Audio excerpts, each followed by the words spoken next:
It is important to understand someone in order to be able to connect with them. Many people are confused by or simply don't understand the LGBTQ community. Whether it be about the acronym, all the different kinds of identities, or just the meanings of all the different words, it's okay to be confused. The most important thing is to be open and willing to learn. So let's learn the basics of understanding LGBTQ. Part 1. The acronym. The acronym for this community has gone through many iterations, from that of simply LGBT to LGBTQ to LGBTQIA+. LGBT was generally used since it highlights the main groups of this especially diverse community, namely those who are lesbian, gay, bisexual, and trans. The Q, standing for queer, was added as a general umbrella term for many of the other terms within the community.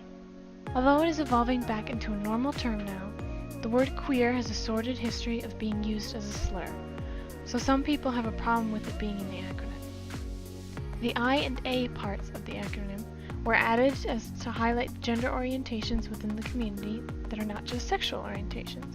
The I generally stands for intersex, and the A generally stands for asexual. So, as a review, there are multiple titles for the LGBTQ community, with some different interpretations for each letter. It is an evolving word for an evolving community, as the title tries to grow to reflect the diversity of the community. Part 2. Identities. The way in which any person is attracted to another person can be described in two parts. These are your sexual identity and your romantic identity. Your sexual identity describes who you are attracted to in a physical sense. This is to say that the types of people you are sexually attracted to are those you would desire to be physical with. Your romantic identity refers to the type of person you are attracted to in a romantic sense. This refers to the kind of person you desire to spend time with, to go out with, or to be close to. Sexual identity and romantic identity are usually linked, but such isn't always the case. Not everyone falls in love with every person they have a physical sexual encounter with, and some people love each other without the need to be sexually active together. The other aspects of a person's identity are found in their gender and sex. As with their romantic and sexual identities, these two are often linked, but not always.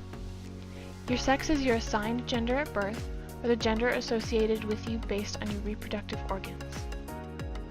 Your gender is where you personally feel you fall on the spectrum between male and female. A person can be one, neither, or fluidly change from day to day.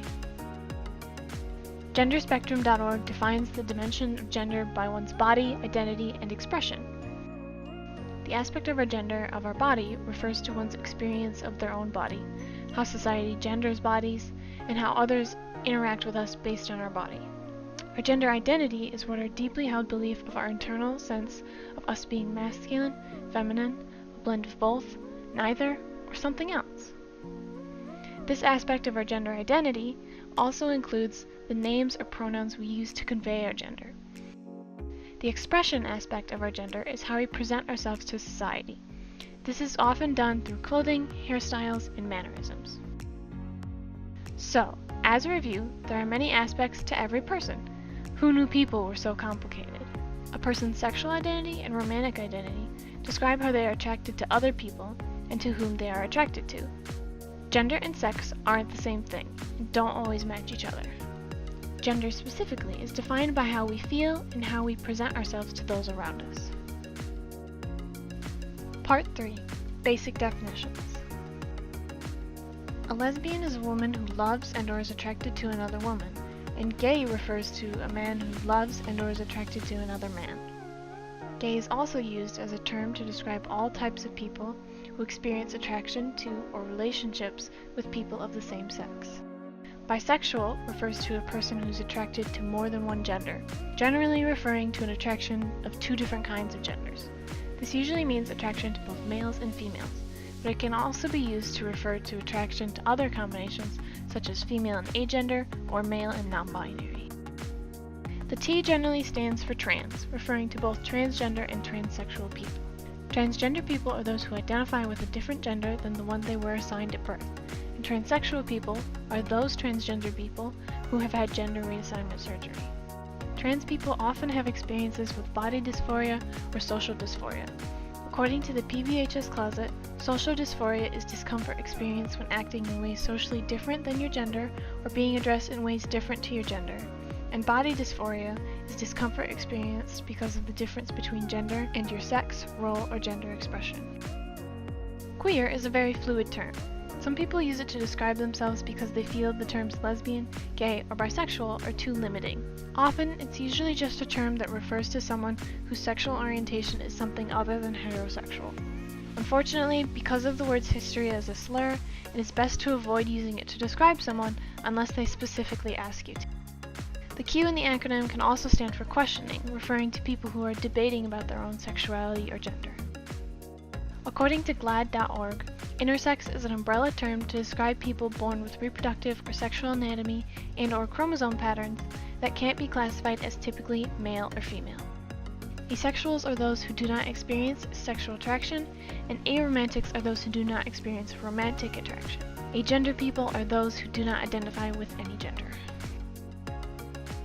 Part 4. Other common definitions. Ally, a supporter of the LGBT+ community who does not identify as LGBT+. Bi-curious, people who are open to experimentation with other genders but are unsure if they are open to forming relationships with those genders. Cisgender, when you identify with the gender you are assigned at birth. Demisexual, when you only experience sexual attraction after first forming a strong emotional or romantic bond. Heterosexual, attraction to a gender different from your own, generally referring to attraction between males and females. Homosexual, the attraction to the same gender, generally referring to attraction between two males and attraction between two females. Pansexual, when you are attracted to all genders and/or do not concern gender when you are attracted towards someone. The LGBTQIA+ community is one big, loving, and accepting family. In the end, we are all people, not just our genders and sexualities.